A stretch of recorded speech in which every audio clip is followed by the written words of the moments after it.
ready because we're still talking here, but we're glad to have you join us. I guess we are almost 7 o'clock, but we're glad that you are here. A little less of a crowd here than we have been having, but maybe we've still got some people coming. But I think it is raining a little bit outside, so maybe that had something to do with it. But hopefully nobody's sick and what have you. We did have.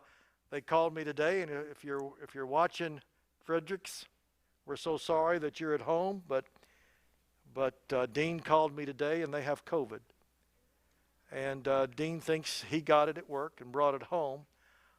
They were at church this Sabbath, but he started having symptoms. I think he told me Monday morning, and I guess work probably told him get it checked, and he did test positive, and now he gave it to the missus. So, but their symptoms are light.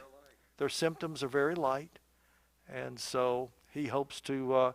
He's got to be quarantined for another week or whatever it is. But anyway, they're doing real well. But he did call me today and say, sorry, we will not be there tonight because we both have COVID. And so we'll remember Dean and his wife in prayer later on tonight. But I'm glad their symptoms are light, and hopefully they'll be back with us soon. Dean, they wear masks everywhere, but sometimes it doesn't matter, But so anyway, we'll remember them. Yeah. So even though the governor and I was in meetings most of the day with the Carolina Conference, so even though it's plateauing, we still got to deal with it, and hopefully by spring or something we'll all be a lot better off. And I don't mean that the masks and the distancing will be gone by then. That might be summer before that's finally taken care of. Let me have a word of prayer as we get started, and then we'll pass out our study guides. Let's pray. Father in heaven, we thank you so much that we can gather this evening. We pray that you be with us as we study. Thank you so much for the book of Daniel and the wonderful insights that it has for us. Bless us in our study time. Bless those who are at home watching on live stream. May we indeed enjoy and gather wisdom as we study tonight in Jesus' name. Amen. Let's see, Ken, where are you going? Never mind.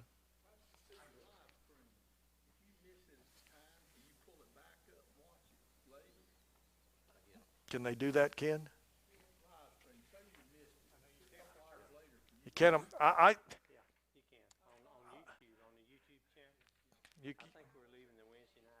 I see people posting it, and so my fall with the chalkboard last week was all over the internet. So I thought, well, for crying out loud, you guys are reposting this and reposting this and reposting this. Well, not just me knocking over the stand, but the whole program. Yeah, I know, but I don't have it tonight. No whiteboard tonight and no screen. We'll just be talking a little bit about. We'll zero in on why the nation of Rome fell without being really beaten. And so that's kind of strange. We'll zero in on the phrase "Son of Man" just a little bit, and we'll also zero in on the Church of Rome today in America, as far as in our legislative body, Supreme Court, President, Senate, House of Representatives. Just how Catholic are we? Well, to give you a little bit of teaser, we're more Catholic than we've ever been in the history of our country. And we'll talk a little bit about that. But we'll first go through the lesson here a little bit, look up some text. Please look up text for me. I know we don't have many people here, but we don't have a whole lot of text to look up tonight. It's more talking and more conversation. If you have any questions, please feel free to holler at me and we'll try to answer it. And sorry for those of you who are on live stream when we're having people read text or when people are asking me questions. you'll just look at me standing here. I'll try and repeat questions that people ask so that the live stream audience knows a little bit about what we might be talking about in our study tonight. But last week, just to review, last Wednesday night, we took those first 6 verses of Daniel 7. Those 6 verses covered the rising of 4 beasts out of troubled waters, as Simon and Garfunkel used to sing about. Troubled waters, and out of those troubled waters, these 4 beasts arose. And now we get into the section of from the 10 horns to the little horn to the judgment. And so then, after that, we actually go into the interpretation of what Daniel saw. So we're still tonight in what Daniel saw, even though as Adventists we already have ideas what the interpretation is. I'm actually in our second text going to Daniel 7:24, and that's in next week's study, but I wanted to bring it in simply because the last part of Daniel 7 is the interpretation of what he saw, and that's not uncommon for Daniel and even John the Revelator to do this. Here's what we saw, here's the interpretation.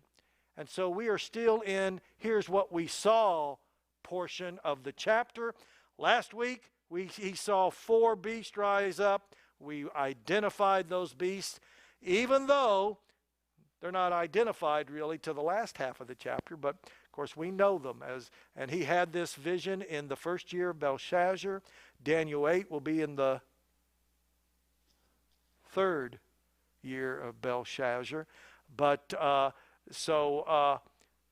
he's had these visions, but he saw these 4 beasts, which represent 4 kingdoms. We identified them, of course, Babylon, Persia, Greece, and Rome.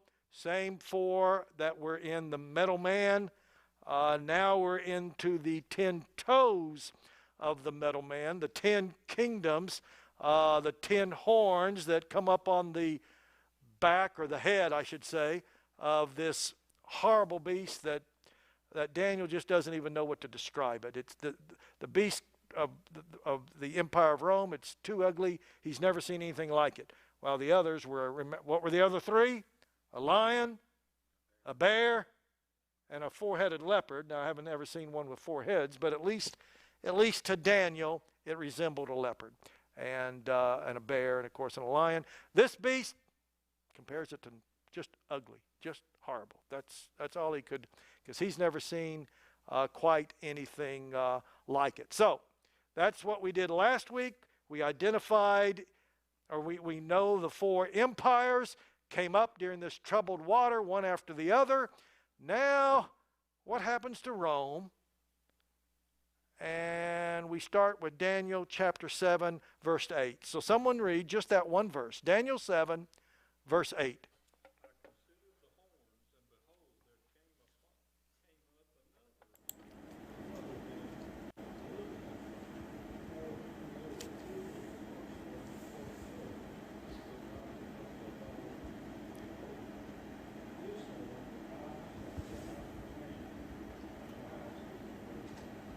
All right. Let me read that little paragraph that I've written there under Daniel 7:8. We looked, and by the way, those of you at home, you can get the study guide. It's on our webpage, and so you can grab the study guide and look at that as we go through this.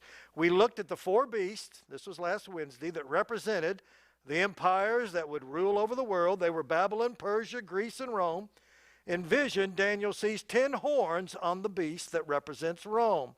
The 10 horns are not treated independently from the beast, but are seen as a continuation of its activities.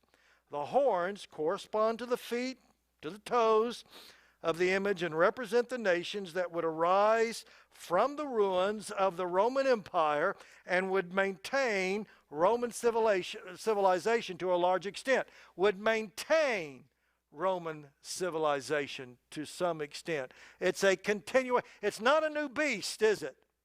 These horns come up on the beast of Rome. So in many respects, this is not a new empire, but a new part, or we're shifting into a new era of the Roman Empire, and that is what continues, of course. The 10 horns that we're going to talk about that come up on this ugly beast we know as the Roman Empire. And so there's a period of time where these 10 kingdoms are involved, and then a little horn comes up among the 10, or at the same time that these 10, and that little horn, it's not a separate power, but comes up on this Roman power. So we see this Roman Empire, though it now goes into different phases, it is somewhat continuing, ongoing, the Roman Empire. It just takes on a new look, a new phase. And that basically is the case till the end of the 1700s.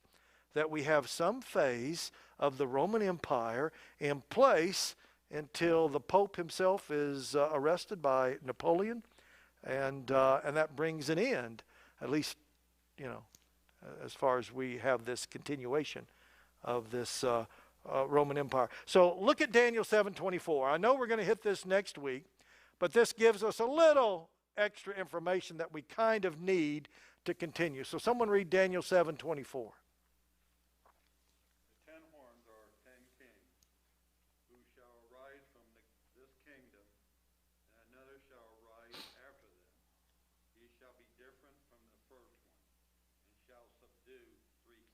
All right, that gives us just a little bit more picture. We've got these 10 horns, but we've got this other one, or another horn. He's different than the other 10.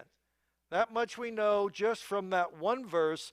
He's different. He's not the same as these 10 when he comes up, and he's going this new, and of course it's described here in the next few, as a little horn, but that one is going to literally pluck out by the roots 3 of the 10 horns. And we just read there in Daniel 7:24, what are these 10 horns? 10 kingdoms. 3 have got to go. 3 are torn out by the roots, which means they don't grow back. They don't grow back. This if we compared it to the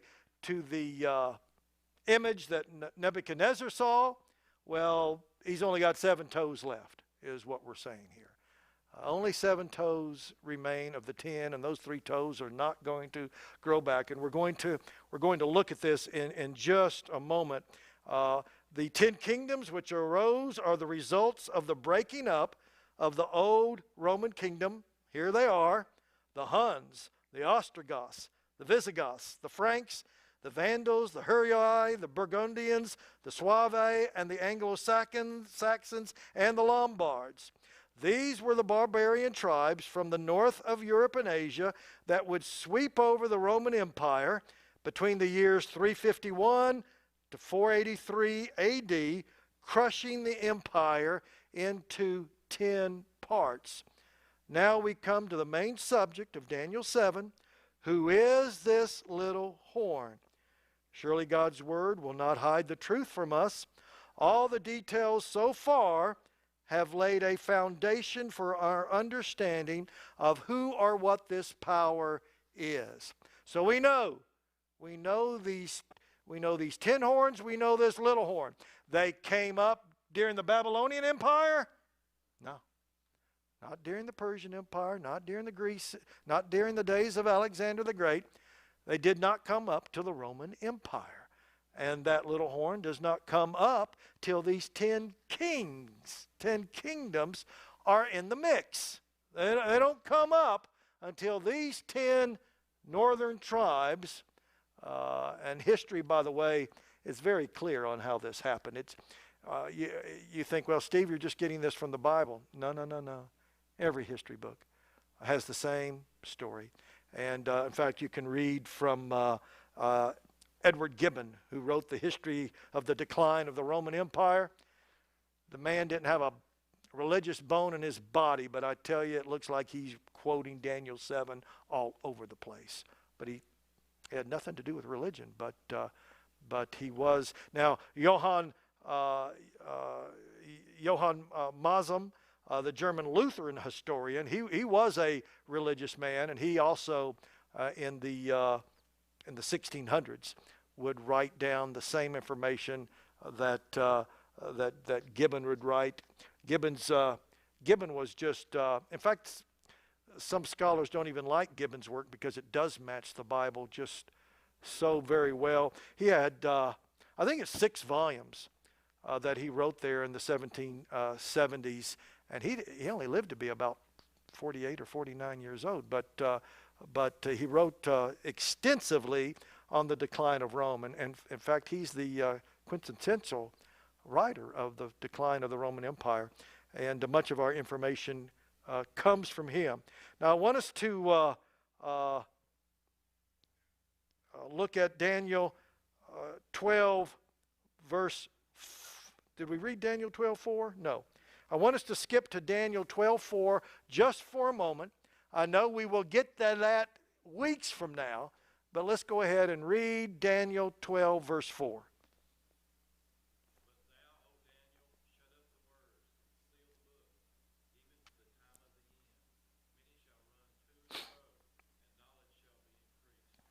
Daniel had, when Daniel finished all these visions, he had more questions than he had answers.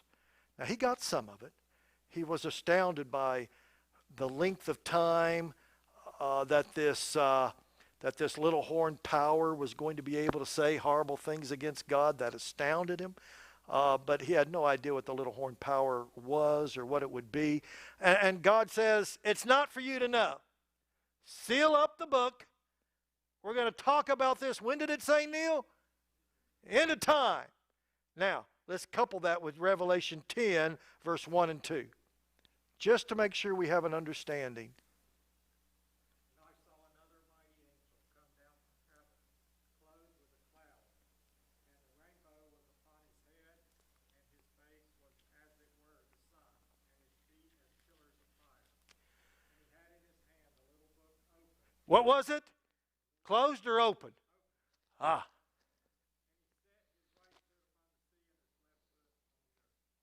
This is that book. Now, what John is seeing is not in his day. He's looking toward the end of time, and he sees the little book open or understood. It's being understood. And, of course, it's a neat little thing there for Adventists. If Billy were to... what does John do to the book? He eats the book. And when he did, it's bitter at first, but then the flavor changes as understanding. And as a people in 1844, it was a little bitter as they misunderstood. But then, okay, now Daniel makes sense. Now Revelation makes sense.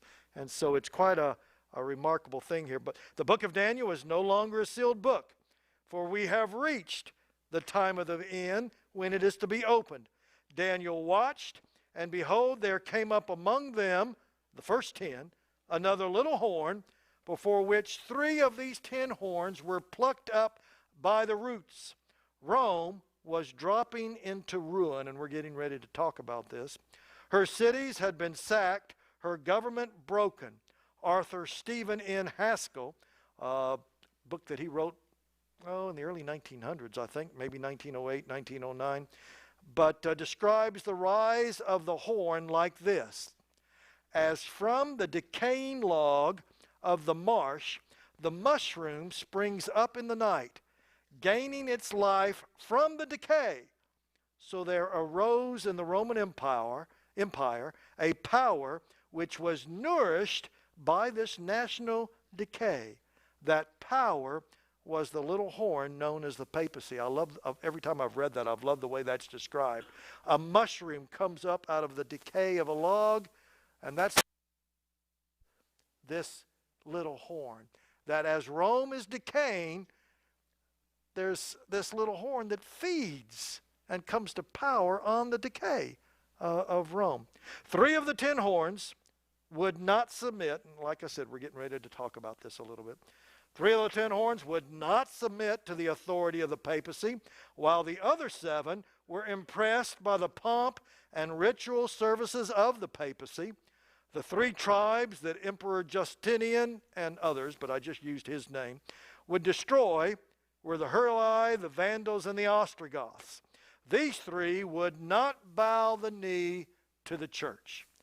The 7 remain, and those 7 would become these nations: England, France, Spain, Portugal, Germany, Italy, Switzerland, or basically Europe today.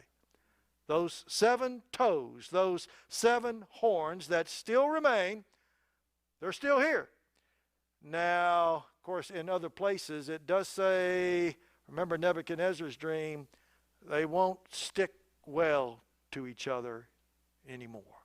Those, we're classifying all 10. Now 3 are uprooted, and there's no descendants on the earth of those 3 tribes. They've been basically banished, wiped out, killed. But these 7, they try to get along once in a while. We've had 2 world wars because they couldn't get along. And God said they're just not going to cleave one to another. They're not all 7 going to be one nation again. And they certainly seem like that's not going to happen. All right. A little bit about why do we talk a lot about the invading barbarian tribes, and it's undeniable that that's one of the reasons. But the reason they were able to do this, why did Attila the Hun, and he was the first big one. Attila the Hun, man alive, and he was my height, little guy. But here he was, just ferocious, they said. In the description, he's nothing. But boy, he sure did throw the fear of God into everybody. But he defeated all the city-states that we would say were along the Danube. The Danube River, that was the dividing line between there was a time in America where the Mississippi, everything on the east side of the Mississippi, well, that was civilized. On the other side, on the western side of the Mississippi, that was called the frontier. We're not talking Star Wars movies, but that was the frontier on the other side of the Mississippi. Same way with the Danube during the days of the Roman Empire.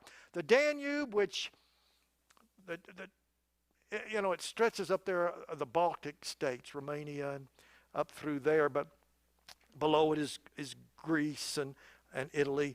But the Danube, it's the second longest river in Europe, and I think it's it's 1,700 miles, something like that, long. So it's a long, long river, not quite as long as the Mississippi. By the way, trivia question: what's the longest river in the United States? And it's not the Mississippi. That's what everybody guesses. It's actually the Missouri.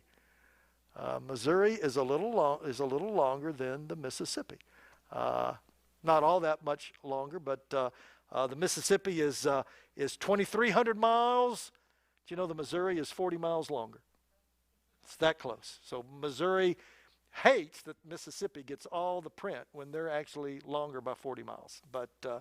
But anyway, the longest river in Europe is the Volga, is the longest river in Europe. And quite a bit, several hundred miles longer than the Danube. But the Danube was the dividing line.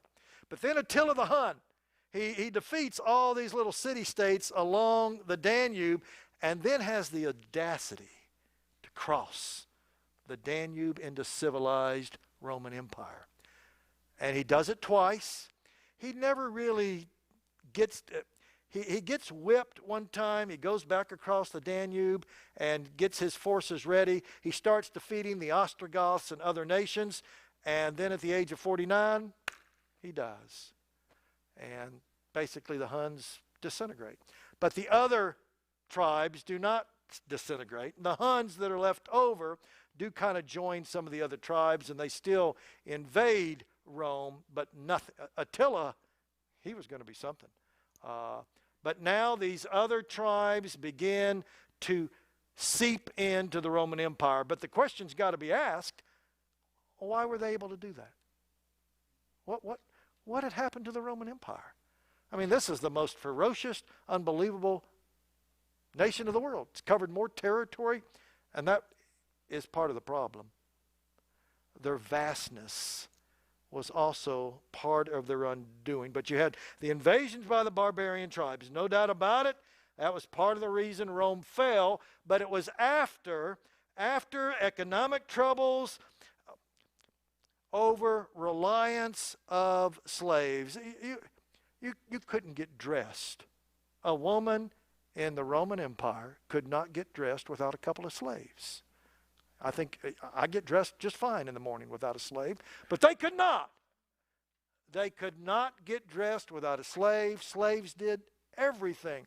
But when they stopped conquering countries, guess what dries up? Slave labor. You see, that's where you got your slaves. You kept conquering nations.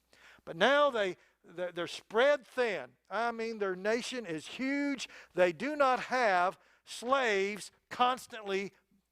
And so they start struggling. Well, first of all, you don't have help getting dressed, but now agriculturally, you don't have enough slave labor to keep working because we Romans don't work, The citizens of Rome, we don't work in the garden, for crying out loud. That's slave work. And so this mentality of the slaves must do everything, that over-reliance on slave labor began to be a problem. And economically, overexpansion was a problem. Government corruption was a horrible problem. And yet, Edward Gibbon, the number one thing he says was the problem: Christianity. Christianity was the growing power in the Roman Empire, no doubt about it. Paul and his cohorts in the business of spreading the gospel, they had spread the gospel basically to the world. Christianity defeated the idea that Roman emperors were divine. And so the citizens of Rome were beginning to no longer look at their emperors as divine. And that these gods that we worship, these are jokes. And so all of a sudden, the citizens began to revolt themselves. And Christianity, and basically Constantine, wasn't he great? His mother was a Christian, and Constantine was baptized, and he had no choice. You either be baptized or you're going to be taken off the throne, to be perfectly honest. Now, there would be a Western Roman Empire and an Eastern Roman Empire, and they each tried to make deals with some of these tribes. Western Empire was in Rome. Eastern Empire is in what we call Istanbul today, Constantinople, but it's called Istanbul. It's in Turkey. And so we had two kingdoms. And so when these tribes began to attack both parts, well, did the Eastern Kingdom want to join forces? No, you're on your own. Rome, you're on your own.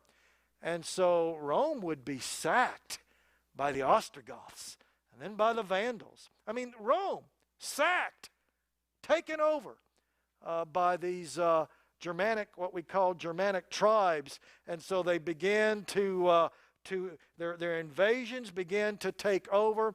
There are some alliances made, and so that the Eastern Roman Empire, we call it the Holy Roman Empire, even though there was nothing empirish about it and nothing holy about it, but it was called the Holy Roman Empire. And there was a vacuum. Rome is left without a Caesar. Istanbul, Constantinople at that time, still has an emperor. Rome does not. What are we going to do? Well, that's when the emperors from the east decide, well, why don't we just allow the Pope to take over the Eastern Empire? And it does. So these 10 horns, or 7, 3 are uprooted. Why are 3 uprooted? They won't play along. No, we will not bow our knee to a pope. Well, Pope didn't take too kindly to that, and so they asked Justinian, who was on the throne of the Western Empire, Eastern Empire at the time, these 3 have got to go. And so they went to war with them and wiped them out. And so those 3 are now history. But we still have 7, and they're occupying most of what was called the Western Roman Empire. And who is now leading them because they kind of like the pomp and all of Rome? The Pope. Now, the time will come, of course, when Eastern Empire and Western Empire are all under the Pope. Even though these 7 nations, they begin to have their own kings. And France and England. But though they have their own kings, papacy basically is in charge of these 7 kings. It's not, Rome had tangled with the barbarian tribes for centuries, but then in the 300s, going into the 400s, when especially when Attila came in, and then King Alaric of the Visigoths sacked Rome, and then the Vandals. The Vandals actually went to sea, became pirates of the Mediterranean. You've heard of pirates of the Caribbean? These guys were pirates of the Mediterranean. And so Rome just dried up, and they just couldn't sustain an empire anymore. Like I said, they couldn't dress themselves without slaves. So it was, I mentioned emperor corruption. During the last, that's 2 weeks in a row. The last 70 years, I don't really need my notes, but I do need to be able to read that sheet. But, all right. The last 70 years of the Roman Empire, there were 20 emperors. That's a lot. When they were given a lifetime, 20 emperors. Now, 17 of them, how do you think their demise came about? Assassinated. 17 were murdered of the last 20 emperors. 3, we think, died on their own, but it's real questionable. So it was a tough time to be an emperor because your own bodyguards in several cases killed you. And so it was very messy, and so just so much corruption and chaos. So and then Christianity comes along, and emperor worship came to an end. And so that was about the military would also become nothing but soldiers of fortune. Nobody wanted to be in the military anymore, and so this is what happened. And so that's how Rome fell. Here, there, a little bit, but they self-destructed and then did not have the ability to stop these tribes when they began to come out of the frontier, cross the Danube River, and basically sacked many cities. Not the whole territory, but many cities. I'm fine. I'm not going to chance it. That's enough stands for me. And I wasn't even touching it. Did you notice? It just fell all on its own. But anyway, top of our study guide, someone read Daniel 7, 9, and 10.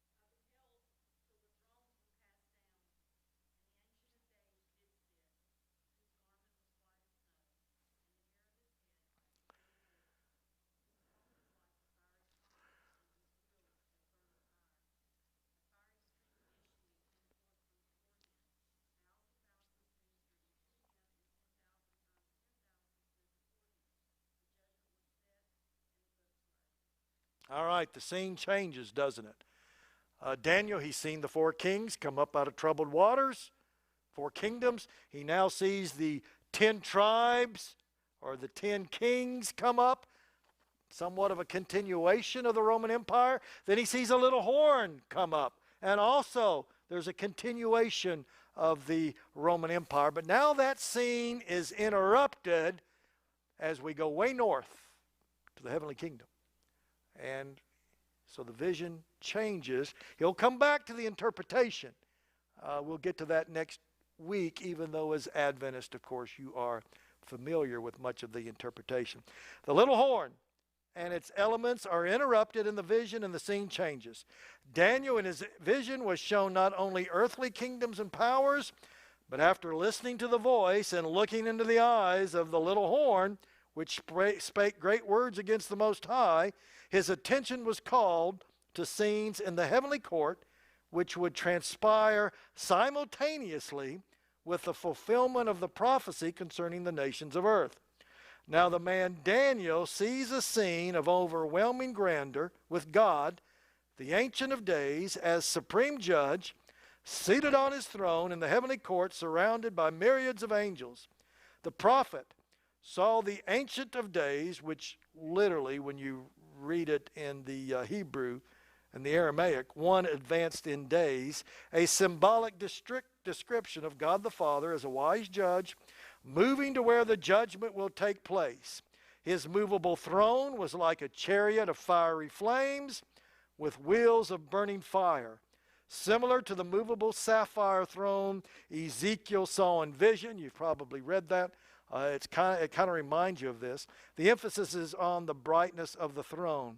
In the vision, Daniel saw that books, now this is not the sealed book. These are, this is some records here. The books were open. The scriptures relate that the heavenly books are a record of human deeds, experiences, and words, and they are used in a judgment setting to provide objective evidence supporting the pronouncement of a just verdict, and the verdict is heavily tied to the little horn power, because this little horn power is blasting away. And so the judgment is certainly tied at the hip to this power. We'll go ahead and finish, and then we'll talk a little bit here, because we're going to see some words about the Son of Man, and then we do want to talk about Rome. Daniel 7:11 through 14. Someone read that.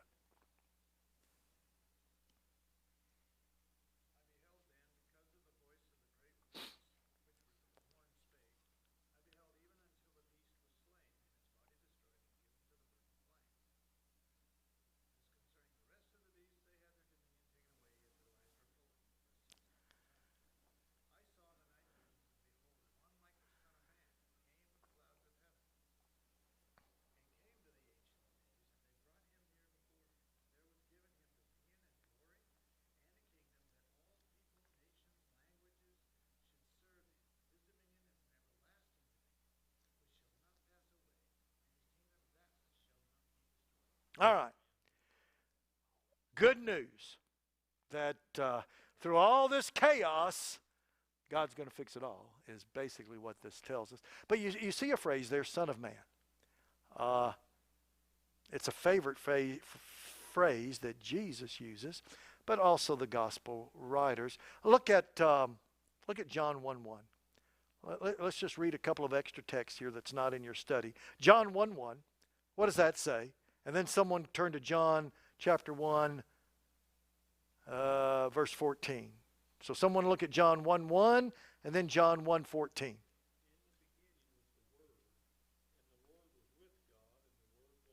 All right, so the Word was God. Now couple that with John 1:14.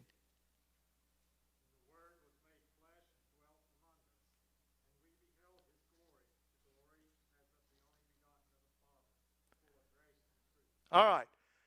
So this Word, this Son of God, we have this unbelievable combination that we cannot begin to understand. That this Word became flesh. Still Son of God, and yet a man. We can't get it. We're told just a little bit, just to give us the information. The incarnation of Jesus Christ, it is beyond what we can comprehend. How he can be fully God and fully flesh, or fully man. Jesus used the phrase Son of Man about himself some 80 times it's in Scripture. Now, some of those are duplicates. John mentions the same incident that Matthew mentions, but some 80 times in Scripture you have Jesus calling himself the Son of Man. And I think one of the greatest occasions is in Matthew 26. Turn to Matthew 26. Someone read verses 62 through 65. As he stands before Caiaphas, this is the greatest. Matthew 26, 62 through 65. Someone read that for me. And the high priest arose and said unto him, Answerest thou nothing? What is it which these witnesses against thee? But Jesus held his peace, and the high priest answered and said unto him, I adjure thee by the living God, that thou tell us whether thou be the Christ, the Son of God. Jesus saith unto him, Thou hast said. Nevertheless, I say unto you, hereafter shall ye see the Son of Man sitting on the right hand of power, and coming in the clouds of heaven.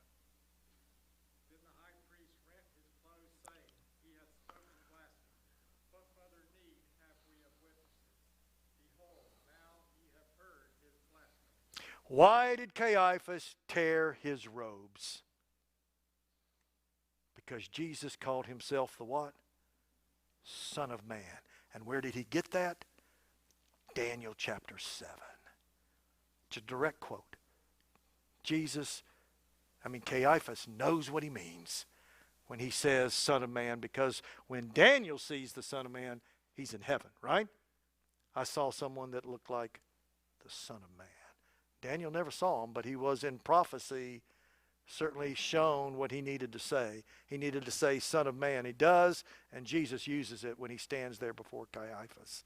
You know, one thing that always amazed me, that verse you had me reading, in the beginning of the world. Yeah. But then if you read verse 3, it says, all things were made by him, and without him was not anything made that was made. Yeah. Jesus made us, and then he came and saved us. Jesus was the creator God.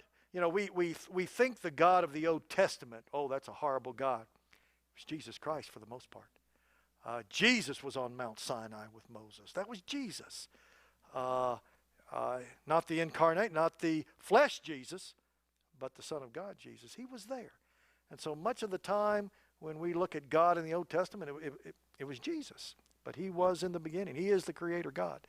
Now, let's talk a little bit in the few minutes that we've got left here before we go to our prayer time. Let's talk about the Catholic Church.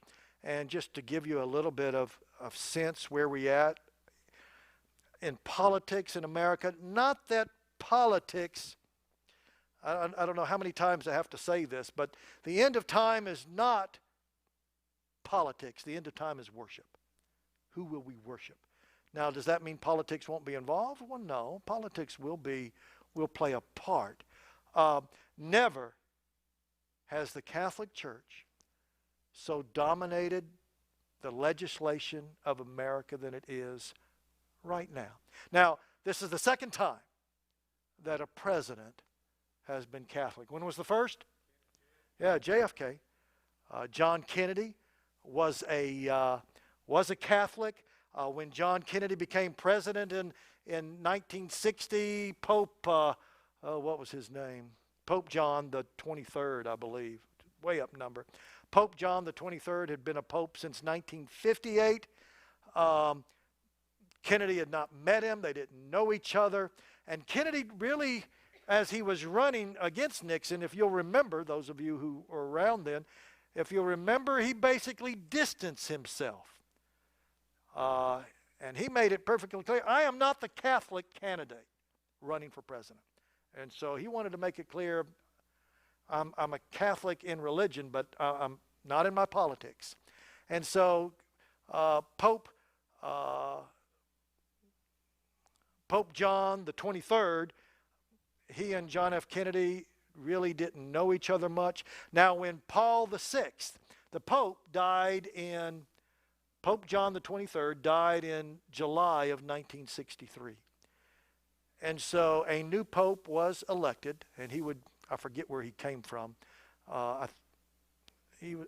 they were all Italian back in those days. Now we don't always have Italians, but Angela somebody, but Anglio, whatever his name was. But he became Pope Paul VI. Now Kennedy did go to the Vatican to meet Pope Paul VI in July of 1963, and there was some concern. Is this going to be an issue? Wasn't an issue for long, because in November of 1963, what happened? John F. Kennedy was assassinated. 4 months later, from July to November, there was a little bit of talk, but he's assassinated. Lyndon Johnson becomes president, and Catholics are gone. When John F. Kennedy, the difference was when John F. Kennedy was the Catholic president, there were 19 individuals in the Senate and in the House of Representatives that were Catholic. Just 19 total. That's all. So he had no body to really even today.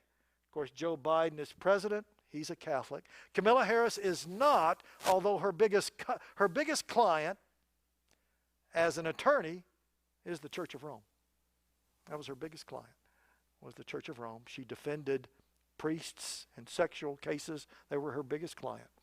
And so interesting. Kamala Harris is a mixture. She's Hindu, and she had a black father and a Hindu mother. And so that's the combination of Kamala Harris. And her religion seems to depend on which crowd she's standing in front of. If it's a large black crowd, she seems to be Baptist. Other crowds, not so much Baptist. She's been other things. Now we'll see, because she's not running for anything at the moment. But so Joe Biden, of course, is a Catholic. The Pope, I know I had a sermon that the Pope is not Catholic, but he's not Catholic as far as his universal truth is concerned. But he is Catholic as far as in the head of his religion. But now, for the very first time in history, the Senate, 25 Catholics in the Senate. It's evenly split as far as Catholics and the rest. But the rest aren't even all Protestants. But for the first time in history, the Catholics basically outnumber every other denomination in the Senate and also in the House of Representatives. Now, the House of Representatives have a body of 432. That's how big the House of Representatives are. 141 are Catholic. It's the biggest single religious body in the House of Representatives.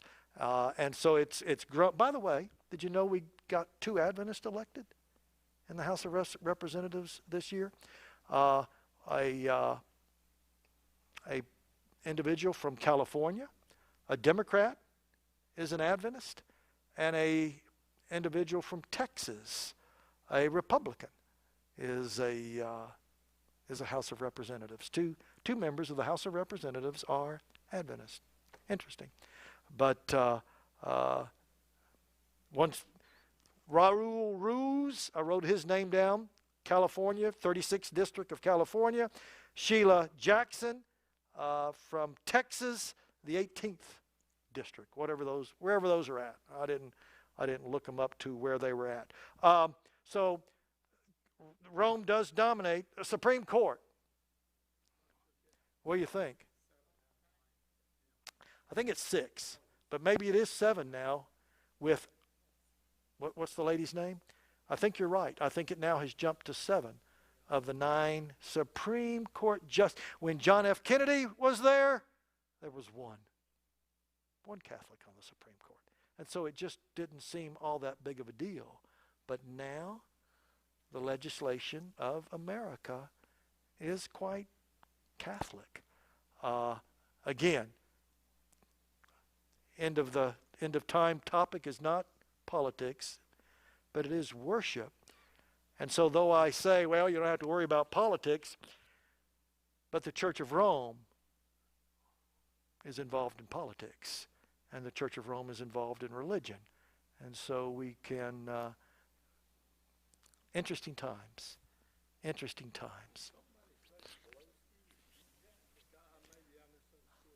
I don't know. She claims this is her last term. I don't want to get political, but good riddance. I'm glad to see Nancy Pelosi go. But she claims this is her last 2 years. And she is, 80 years old. Of course, politicians all over the place are 80 years old, but she did get the Democrats to vote her in one time. It was a little tighter than it has been in the past, but so that she could serve one more term as House leader. But that's some interesting stuff, isn't it? The way things have transpired. We got a front row seat, and we'll see. But and the United States, what's our our population in the United States is 330 million. 72 million are Catholics. We have one of the highest concentration of Catholics in the world. Mexico is larger. By the way, there's 126 million people that live in Mexico. 126 million. 102 million are Catholic. So ours, yes, we do have 72 million Catholics, but we do have a population of 330 million. Protestants still outnumber Catholics, but they are the largest body. In other words, there's not enough Baptists in the Baptist church to be number one. Certainly not enough Adventists in the Adventist church to be number one. But they're the number one denomination in America as far as individual denomination. Something happened a few years back that really grabbed me. The Pope come to visit our president.